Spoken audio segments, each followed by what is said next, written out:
तर मला असं पर्सनली वाटतं की नवरा बायकोच्या नात्यामध्ये एकमेकांना पर्सनल स्पेस द्यायला हवाय आणि एकमेकांच्या डिसिजनचा प्रत्येकाने आदर करायला हवाय. म्हणजे नवऱ्याचा एखादा डिसिजन असेल तर बायकोने त्याचा रिस्पेक्ट करायला हवाय आणि बायकोचा एखादा डिसिजन असेल तर नवऱ्याने त्याचा रिस्पेक्ट करायला हवाय. म्हणजे आता हेच बघा ना, जेवण तयार आहे आणि ऑलमोस्ट माझं जेवण झालंय, पण मी आता तरी ह्याला येऊन सांगितलं 4-5 वेळा, अरे जेवायला जा जेवायला जा, तरीही हा जेवायला जाणार नाही.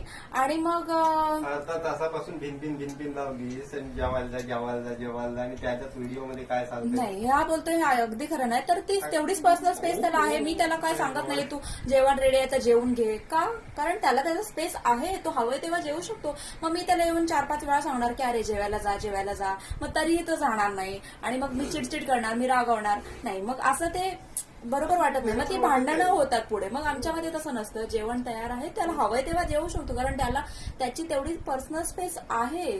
तो त्याचे डिसिजन्स घेऊ शकतो आणि मला त्याच्या प्रत्येक डिसिजन्सचा रिस्पेक्ट आहे, त्यामुळे तो हवंय तेव्हा जेवू शकतो.